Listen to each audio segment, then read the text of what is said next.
let's begin today's program now with Congressman Gregory Meeks. Welcome back. Good to see you.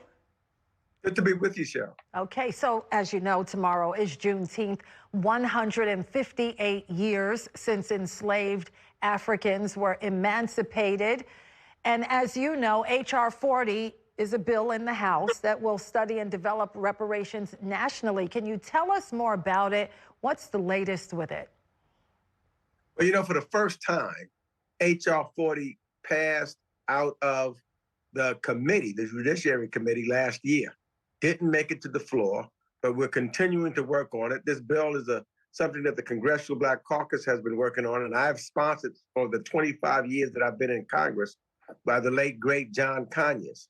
And what it does and what we're talking about in H.R. 40, it is a study that would go to make sure that we look at the social effects of slavery and segregation, which continue to have economic implications to the African American community to this day. For me, someone who has lived through the days of segregation and civil rights movement, I can remember seeing whites and colored signs as a boy going to South Carolina. It's important. So this bill sets up a commission, as I said, to study the impact of life in slavery in the United States. And it would also investigate the economic and racial discrimination and make the recommendations to Congress on how to address the injustices of slavery. As you know, Congress is divided on this issue like everything else. And I want you to respond to something Mitch McConnell said not too long ago. Let's roll the tape. I don't think reparations for something that happened 150 years ago for whom none of us currently living are responsible is a good idea. What do you make of his remarks, Congressman? I think that it shows the lack of understanding the effects and the disparities that are still causing African Americans to lag behind with health disparities, wealth disparities, etc. Because we can clearly see the disparities which continue. And by the way, it's not 150 years ago, really. I mean, slavery was, but if you look at the fact of you had to go past Emancipation Proclamation all the way up into the 60s and to this day, because civil rights with segregation and Jim Crowism, et cetera, which was another form of chattel slavery as far as I'm concerned.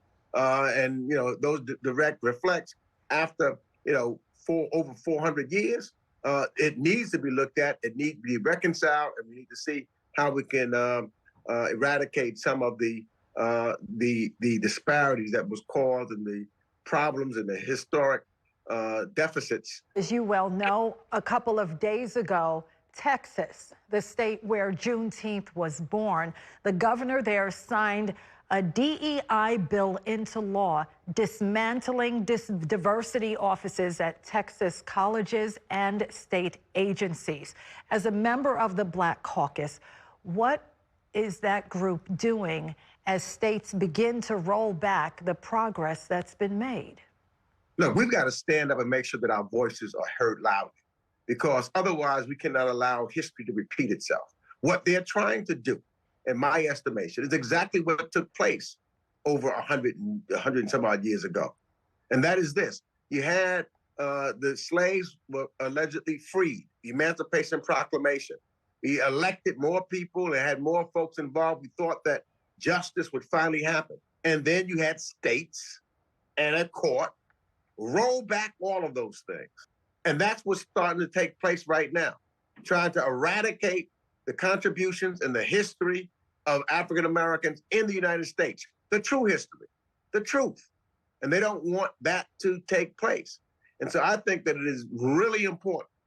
And that's why it was important for President Biden to make Juneteenth a national holiday and for it to be a day that we speak up and very loudly and actively go against the governors, like in Texas and like in Florida, who are preventing books, taking books off the shelves that talk about the history of African Americans that were enslaved and moved forward, and what it has continually caused in regards to disparities.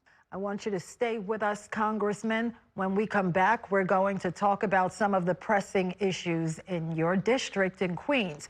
But